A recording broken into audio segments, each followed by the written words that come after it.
Greetings and salutations, my name is Deltran, doing Fire Emblem Heroes, talking about Female Robin, the Summer Edition.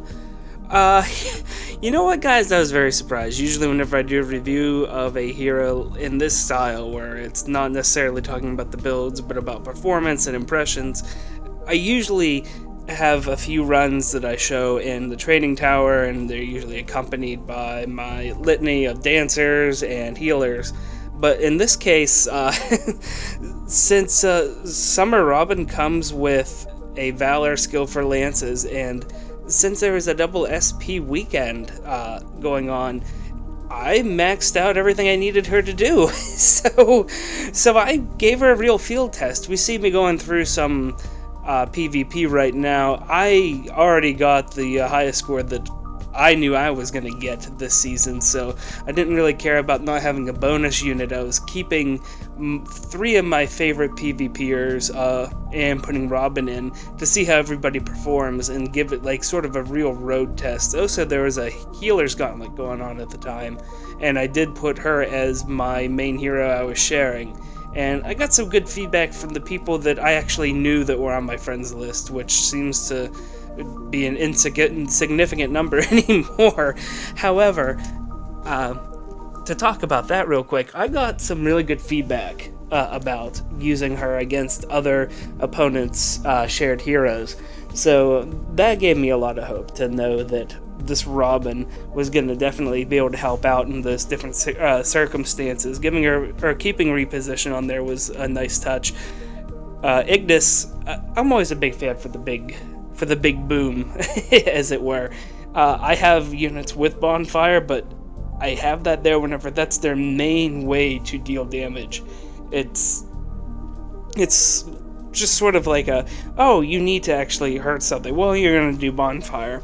Well, Summer Robin can handle things on her own. She doesn't need Bonfire, so she has Ignis to help cover the places where she just can't really seem to reach on her own. And I probably see some of the fights that are going on in the background right now, and they're not going too well for me. I have some good streaks going on here, and then I end up playing like a half an hour, 25 minutes worth of PvP just so that I could finish up some quests. But she did very well for me, and as a matter of fact, I did run her in the PvP season after that, where she was a bonus hero, and I had a pretty easy time. I had to quit like a win or two into one streak, but I think I only used 10 dueling swords, and I still got my typical high score of 4,800. One of these days I'll get to break that ceiling, and I'm gonna actually get into the higher tiers. But until then, I'm doing well, and honestly, I owe some of that success to Robin. If you watch some of what's going on here, she's not 100% unique. As a matter of fact, there she goes, biting the dust. How do I word this? Honestly, she performed very similar to Bride Cordelia as far as matchups go, which I was surprised about. The numbers show that Darting Blow build is good, but definitely not Bride Cordelia territory here. But when it comes down to it, the threats that you see in the PvP arena, you're not seeing the wide variety of things that Cordelia can handle. Now, there's a Tempest trial coming up, and there's the 1.5 update should be out by the time that this actually hits YouTube. So, I mean, there's definitely room for her to need all of those kills that she gets whenever you do the math. But honestly, guys, she just works. Now, the Valor skill, oh man, that was crazy. Getting 6 SP off of that, and then with the double SP weekend, 12? Yeah, 12. Wow. That's why I was able to actually make a build that was useful for her and just put her out there. That was a lot of fun. But the rest of her skills are okay. You can see that I didn't keep anything but reposition, and I kept the Deft Harpoon with her. The initiation that she has is pretty good. I didn't naively think that she's ever going to get that back. There's no point in thinking that you're going to be able to redo those glory years, so to speak, and be able to just keep on getting that +2 anger bonus, if you will, on everything. That's just not going to happen. I gave up that dream. But otherwise, no, she does well. She has beautiful defenses. Mine is -res plus hit points. I didn't know what to think about that at first, because the fact that she normally at 5 stars is supposed to have a 28 defense for both, or defense and res, that was nice because it means that she could switch in and out and be able to be flexible as a wall that way. Not wall is a strong word. She's not over 30. She's definitely not wall material. But the fact that she could handle a hit from either side was supposed to be really appealing. Losing that res at first, I was a little disappointed. But honestly, is at this point in time in the recordings, you are seeing me really pick up pace, being able to use her to kill various threats. Sometimes I use her whenever I don't have to. You will probably see me measuring things up, saying, oh, Bride Cordelia kills that, and so does Summer Robin, so we'll send Summer Robin that way. So I really was abusing her just to abuse her, but I didn't intentionally send her thinking that I might lose if I didn't do it a certain way. So overall, Summer Robin does seem to perform very well. She performs a lot better than Summer Tiki, that's for sure. I haven't had the opportunity to try out the other two as of the time of recording, so I can't really compare anything there. I will say that Frederick looked like he was going to perform within the same niche, just in a completely different way with the debuff. It looked like Robin was just meant to take a big hit and just be happy about it. Whereas, the other heroes have a similar thing. They have good defenses overall. Everybody has some pretty nice defenses in this summer banner. But to look at Robin specifically, she had both sets pretty high, would be able to take a hit and then just keep on marching down the field, and her first initiation would actually hurt somebody. Otherwise, she was just there to block everything.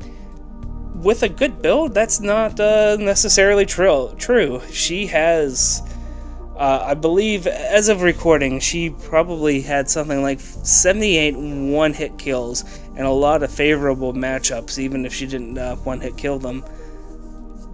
She is there to stand and deliver. She could do just as well as an Ephraim as far as combat purposes go. So if you end up snagging up one of these, that's great. You should definitely keep her around. She will do really, really well for you, whether you keep her as a bonus unit or not. And honestly, Darting Blow, in my opinion, is easy fodder to give someone.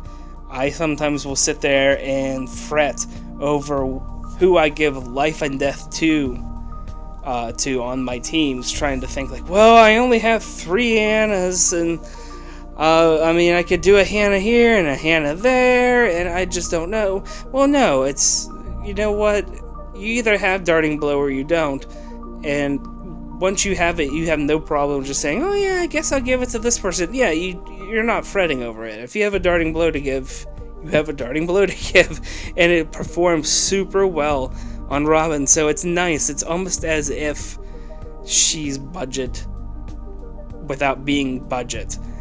And what I mean by that is that no one cares that you're giving Darting Blow to somebody. Usually you put Darting Blow on a hero if their speed is garbage, and they're supposed to have an okay speed to begin with, and that's how you compensate for things like that. Well, not so here. Darting Blow just really shores up things. Her speed is right on the cusp of being good. And the problem is that if it's on the cusp of being good, since she's supposed to be fighting against all those sword lords, that means it's not. Well, Darting Blow fixes that problem. And Desperation, works out rather well for her because she's going to be dropping hit points really quickly. Even with my plus hit point, in a way I almost wish I had a minus hit point. One, because then between Fury and her anger true damage she takes, she would be in desperation range after attacking once, and she wouldn't have to get hit. So that would theoretically be the safest, most ideal way. But she takes a hit and can stand. I have no problem letting her take that hit, especially in the longer PvE stuff that we're seeing with Tempest Trials and the different game modes that let you go from one battle to the next to the next. I don't see a need to accelerate into desperation. I put Spur Defense on her just so that I could try to get a slightly higher arena score eventually. That plan didn't really work. And Reinhardt's a little upset that he doesn't have the quick impulse anymore. But, you know, that's just what happens. Anyway, Summer Robin is a great unit. I highly encourage you to spend time with her if you get one. If you don't get one, and if you don't have a decent blue unit, then, well, she's going to be a great blue unit for you. But if you don't have one and you're already sitting on an Ephraim, or if you're sitting on, and you don't mind running slower, you know, like an Effie or something like that with your team, then you're not really missing a heck of a lot, guys. But it's a lot of fun, and hey, you know, it's unique, and you're gonna miss that Valor skill for sure. Hey, if you would do me a favor, and if you're on mobile, rotate your phone back to portrait. If you're on desktop, hit escape and leave full screen mode, and click the like button if you like conversations like this. It will encourage me to continue doing them. Thank you so much, guys. I greatly appreciate it, and until next time, take it easy.